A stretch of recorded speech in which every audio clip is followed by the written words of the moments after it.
Yo, what is going on, everyone? My name is Nico with the Notorious Fantasy, and in today's video, I'm going to be bringing you guys a 12-team PPR mock draft from the 6th spot to show you guys what happens to your team if you draft Travis Kelce in the first round. I am typically not a guy that likes to go ahead and attack the tight end early on in the draft. I'm normally one of those late-round tight end guys. Same thing goes with quarterbacks, but for the experiment of this video, we're going to draft Travis Kelce inside of the first round. Now, I tried doing this before at the 7th pick. It seems like the 6th pick is the sweet spot in order to be able to select Travis Kelce inside of the first round, due to the fact that I guess he's just that hot of a commodity that he's going inside of the top 6 picks. So now we're at the 6th pick, and hopefully he ends up falling to us. If you guys do end up enjoying this video, please make sure that you hit that subscribe button down below if you are new, and let me know down below in the comments if you guys are digging the green screen. I've never used it before, so it is a bit wonky. I understand. I'm going to continue to work on it to make it as good as humanly possible that I can get it. So I hope you guys do enjoy that. Some videos will be me with the green screen. Other videos you guys will see normal, where I just have my regular background behind me. I personally like both.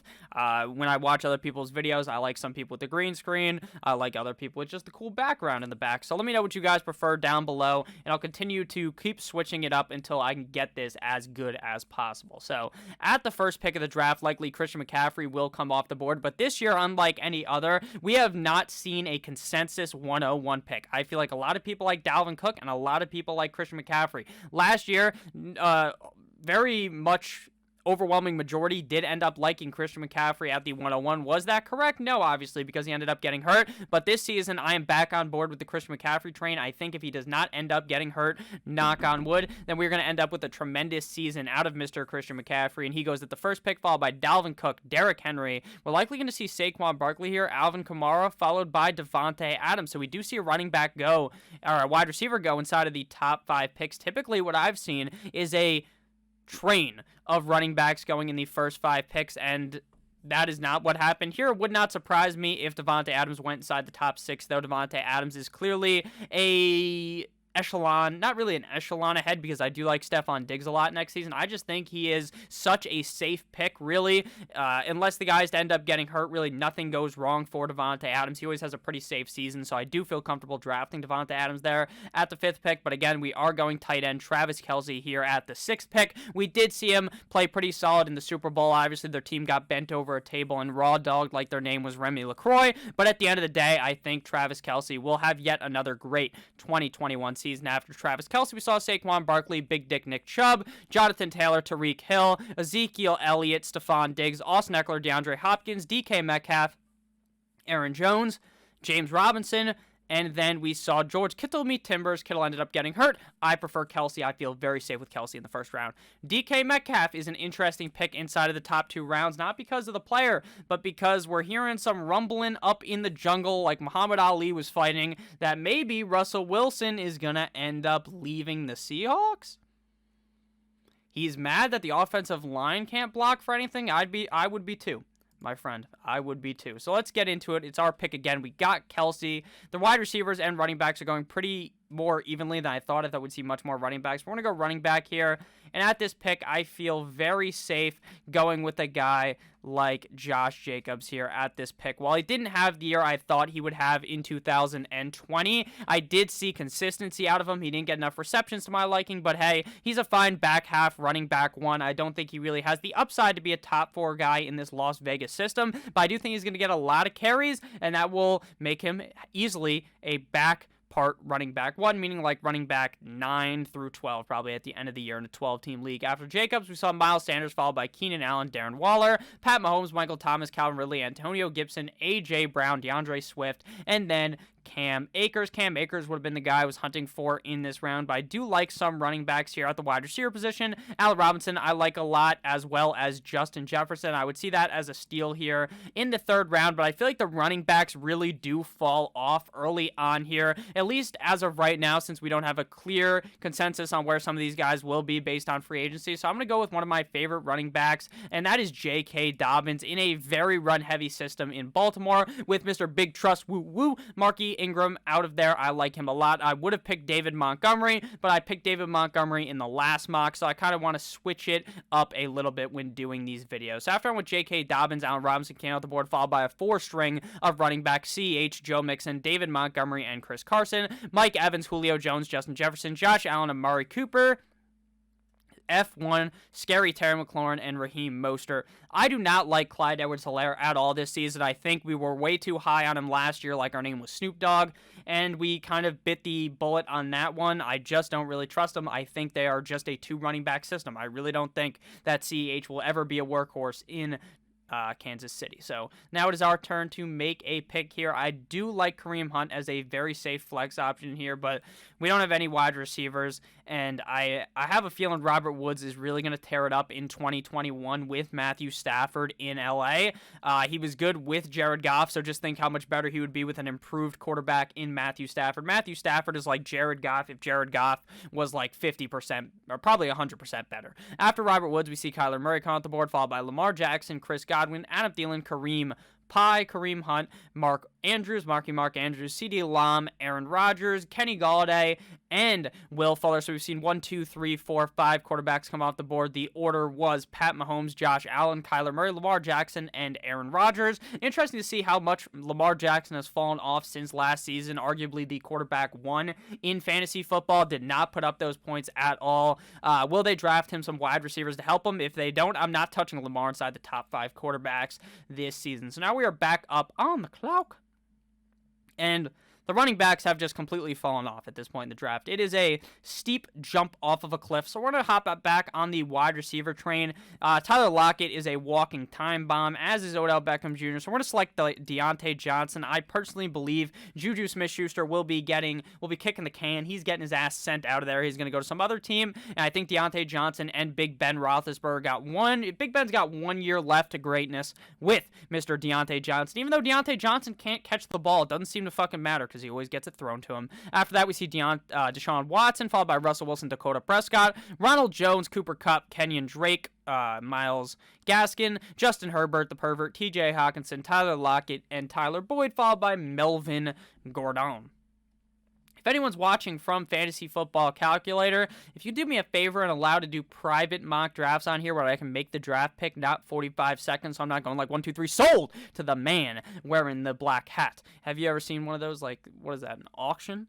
The car auction shows. You ever watch that late at night? You've ever been so up, you're just fucking tired as shit, you're up at like 3 in the morning, and that's what's on television. That's how you know you're screwed for the next day. So now we're back up on the board. The running backs, again, down tremendous. We're going to hop back on the wide receiver train, and I like T. Higgins again next year, as long as they do not draft Jamar Chase or something. If they end up drafting another wide receiver, I'm running away. Like fucking Scotty Miller or something, apparently the fastest guy in the NFL according to himself. I'm running the fuck away because I don't trust 3 wide receivers that are that good on the same team. James Conner come off the board, followed by Baby Chark, Baby Chark, David Johnson, Brandon Ayuk, Juju Smith-Schuster, Joe Burrow, Chase Claypool, Leonard Fournette, and AJ Dillon. If you guys haven't ended up enjoying this video thus far, please make sure to hit that subscribe button down below. So now we're going to hop back on the running back train. It is appearing that Todd Gurley will not be an Atlanta Falcon next season. Could have seen that coming from a mile away, but at the end of the day, we have to draft a running back here. We only have 2. So we're going to go ahead here and snag J.D. McKissic as long as he's with the team in 2021. They're not going to exclusively use Antonio Gibson. McKissic will be involved. And as my running back 3, a guy that hopefully will not have to have too much playing time on my roster, or in my starting lineup, I should say, I like him a decent amount, at least in the spot he's in right now. After J.D. McKissic went DJ Moore, followed by Todd Gurley, Noah Fant, Deebo Samuel, Jalen Hurts, Tom Brady, Hunter Henry, Ryan Tannehill, Chase Edmonds, Courtland Sutton, Brandon Cooks, and Jarvis Landry. Don't be that asshat who takes not 1, not 2, but 3 quarterbacks in a row. Now the quarterbacks are going to be hard for me to select. I do like Matthew Stafford, but we're going to continue on the running back train. We're kind of at the point of the draft, though, actually right here, where I would be willing to pick Matthew Stafford. A lot of quarterbacks have been taken in leagues like this. In some leagues, you're going to have the assholes who pick their backup quarterback before you even pick one, and you want to make sure you have a quarterback before people start drafting backup ones, because then you are going to end up in a shit tier position where Jared Goff is your starting quarterback in fantasy football, and you just do not want that.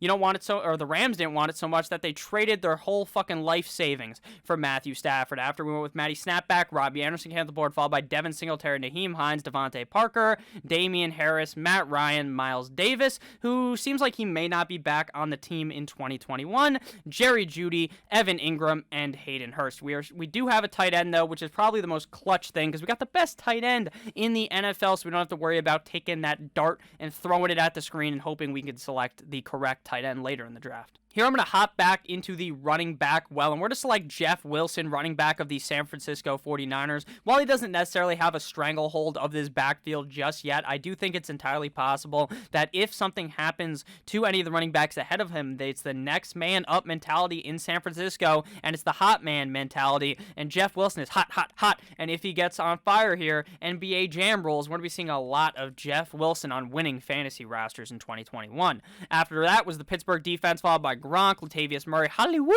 Brown, Zach Ertz, Antonio Brown, Tony Pollard, Jameson Crowder, 2 defenses, Jamal Williams, and Michael Gallup. Now it's time to hop back on the wide receiver train here, and we're going to go with a kind of an oddball pick, I would say, because we don't necessarily know who the quarterback is going to be in 2021 of the Indianapolis Colts. Even without knowing that, I feel like Ballard and friends in Indianapolis will get someone good enough there for Michael Pittman to have an explosive sophomore season in the NFL.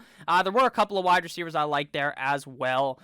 Corey Davis would have been one of them, but I'm not sure where he's going to be. I like Cole Beasley a lot as a safe pick. Marvin Jones as well. Julian Edelman as well, but again, we don't know who the quarterback's going to be there either. After that, we see Phillip Lindsay come on the board, followed by Ruggs, Corey Davis, Logan Thomas, Laviska Shenault.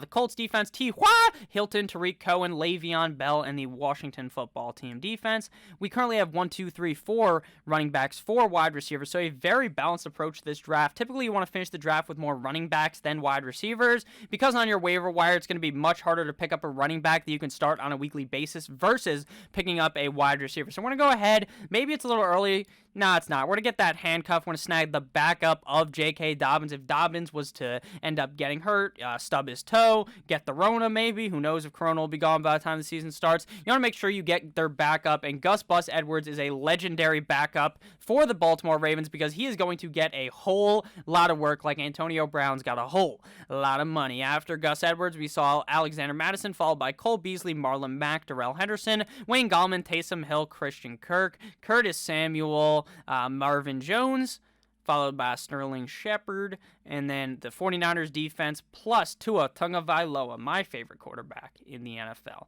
Now, it is my turn to pick yet again. We do have 15 rounds in this draft, so 2 out of these last 4 picks have to be a defense and a kicker. So we're going to hop back onto the wide receiver train here and snag an upside pick. I'm not about drafting backup tight ends or quarterbacks unless everyone's doing it in your league. If you've seen 6 million quarterbacks come off the board and you realize, holy shit, I'm going to have to play Ryan Fitzpatrick week 7 when whatever has a bye. Week 9 when Stafford has a bye, then you draft a backup. But in another case, I would say probably not. So we are going to go with wide receiver here, and there is a wide receiver I like a decent amount back here, and that's Denzel Mimsy. Now, this may be a bit of a reach, but I do think Mims in the correct system, which he should have now with the new head coach Saleh, with the new quarterback, hopefully, maybe we'll see much better out of Denzel Mims. Can't be much worse than last year because he's kind of injured. After that, we saw Zach Moss, Buffalo defense, Big Ben Roethlisberger, Tyler Higbee, Benny Snell, John Brown, Duke Johnson, Tampa Bay Buccaneers defense, Jonnu Smith, and James White. This fucker snagged the pick I wanted. I love James White. I think he's going to make his way on to another team. I think he's going to go to Tampa Bay. I don't think they're going to re-sign Leonard Fournette, and I think we're going to see James White eat like he did back in the day with Tampa Bay, Tom Brady back in New England. So now we're going to go ahead and make another pick. This is where you're going shot in the dark, and you're too late because you're giving Love a bad name because we do not have the rookies here. So you're just going to have to take a straight shot in the dark. And we're going to go here with sexy Rexy Burkhead, running back of the New England Deflatriots. Why? Because when everyone gets hurt in front of him, he always ends up playing. And that's basically the only reasoning why. When you're back here, you just take these shots. Shots. Every about it. After that, we saw Justin Tucker, the fucker, Salvin Ahmed, Kirk Cousins, you like that, Dallas Goedert, 2 defenses, and a bunch of kickers. I will only name the real players. Kickers are real players, so are defenses, but for the point of recapping it, there's no reason to. Baker the Faker Mayfield selected right before us. Not a quarterback I love in fantasy, but he's a fine backup, I guess. We're going to go with Tyler the Bassinator, Tyler Bass for the Buffalo Bills, because no one circles the wagons like the Buffalo Bills. And now it is our time to pick a defense. When I do pick defenses in my real drafts, I go on Google, I type in NFL schedule week 1, but the NFL schedule is not out yet, so we're not going to be able to snipe a defense that's playing a bad opponent week 1. Real players selected: Darius Slayton, Mike Williams, Julian Edelman, as well as Robert Tonyan. So now we're going to pick our defense of the Chiefs, who got exposed. Expose him! Like Jennifer Lawrence on the internet a couple of years ago. After that, or in the Super Bowl, I should say, Alan Lazard, Derek Carr, and then a bunch of kickers, quarterback Jared Goff, Giovanni Bernard, everyone's favorite, the Italian running back, and Jerick McKinnon. I'm not going to be joining this website until they add in what I asked them to add. So, to recap, we went Travis Kelce in the first round. Again, this is the experiment. How did our team turn out? Josh Jacobs and J.K. Dobbins. Personally, I like that start. I really do. I really see J.K. Dobbins being the next step above next season, and I think if he's able to do that in 2021, what I project in a very run-heavy offense, that was an excellent pick. Robert Woods, I love. Deontay Johnson, I like a decent amount. I would have taken Kenny Golladay, but I really have no feel on where he's going to go and where he's going to play in 2021. Deontay Johnson, again, after that, we saw T. Higgins. Hopefully they don't draft Jamar Chase or something, because then I'm very worried about T. Higgins, followed by J.D. McKissick. Kind of a reach. Not really a reach, because you just need a running back. And McKissick was all right last year. Matty Snapback as our quarterback. Jeff Wilson, I love that late round pick. Michael Pittman Jr., hopefully he breaks out in his sophomore season. We did see signs of it, but it was up and down due to Phillip Rivers. After that, we saw Gus Bus Edwards handcuffing J.K. Dobbins. Denzel Mimsy, hoping that the Jets are not a dumpster fire. Sexy Rexy Burkhead. Tyler Bass and the Chiefs defense. Some interesting picks I found here, right here in the middle of the draft in round 5. We saw 3 quarterbacks go in a row. Kind of maybe the who knows where they're going to play in 2021 crowd. I think Russ will be a Seattle Seahawk, but it's always fun to talk about rumors like that. Deshaun, Dolphin, Jet, 49er, who knows? Who knows? Dak, will he be a Cowboy? Or will he give Jerry Jones his Dak and play? Or will Jerry Jones fuck Dak? Because Dak deserves to be a Cowboy, but Jerry Jones does not like to sign those big checks. I think I actually sounded more like Uncle Bill Clinton there instead. My impressions are at an all-time bad. They're down terrific right now because I haven't done them in a while. The only one I'm pretty good at is It's a Me. I was going to do It's a Me, Borat. And great success, but I sounded like fucking, it's a me, Mario. You guys do watch for the fantasy, but you stay for the impressions. I hope you guys have a great rest of your guys' day. I love you all. Some more banger content dropping every single day. Happy Valentine's Day weekend. If you guys know majority male audience, if you've got a female, you got a mom, you got a grandma, you got someone in your life, make sure you give them a nice hug on Valentine's Day. Get them some nice flowers. Make sure you do that. I made sure to get my girlfriend flowers. Give a bunch of winks because I haven't bought them yet, because getting them shipped, alright, never mind, we're just rambling here, but getting flowers shipped for some reason is so expensive. I'd rather just fucking go to a florist and buy them, and I'd rather go to a pianist to get a penis. Have a great rest of your guys' day. I love you all, as always. Good boy!